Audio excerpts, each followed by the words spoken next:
देवी पार्वती और भगवान शिव की यह कथा भारतीय पुराणों की सबसे पवित्र और प्रेरणादायक कथाओं में से एक मानी जाती है, जिसमें प्रेम, तपस्या और धैर्य की पराकाष्ठा देखने को मिलती है।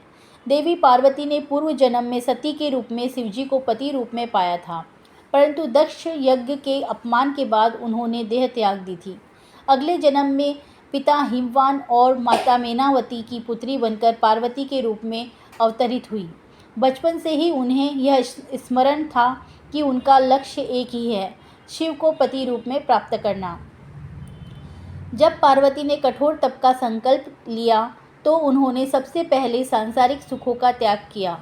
वर्षों तक केवल फल फूल खाकर तप किया, फिर सूखे पत्तों पर और अंत में निराहार रहकर उन्होंने तप किया। तपस्या इतनी कठोर थी कि तीनों लोकों में चर्चा हो गई। इस समय शिवजी ध्यान मग्न थे और पार्वती की तपस्या को जानकर उन्होंने उनकी परीक्षा लेने का निर्णय लिया।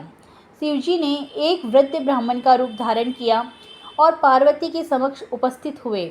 उन्होंने पार्वती से कहा, हे कन्या, तुम इतनी सुंदर, सुशिक्षित और कुलीन हो, फिर तुम एक ओघड़, भस्म रमाए, शमशानवासी, सर्पधारी, गज चर्मधारी, गृहस्थ जीवन से दूर रहने वाले योगी को पति बनाना चाहती हो। वह तो भूतों के साथ रहता है, किसी नियम में नहीं बंधता, न तो वह धनवान है और न ही राजसी ठाठ रखता है। ऐसे व्यक्ति से विवाह कर तुम्हें क्या मिलेगा? यह सुनकर पार्वती जी के चेहरे पर जरा भी क्रोध नहीं आया, बल्कि उन्होंने शांत और दृढ़ स्वर में उत्तर दिया, हे ब्राह्मण देव, आपके कहे अनुसार यदि शिवजी ओघड़, विरक्त और साधारण हैं तो भी मेरे लिए वही सब कुछ है। मैं उन्हें ही अपना पति मानती हूँ और इसी उद्देश्य से यह जीवन तप में अर्पित किया है। संसार उन्हें भले न समझे, पर मेरे लिए वे ही सच्चे योगी, सच्चे ईश्वर और सच्चे पति हैं। जब शिवजी ने पार्वती जी के हृदय में इतना प्रेम, समर्पण और धैर्य देखा तो वे अपने असली रूप में प्रकट हो गए।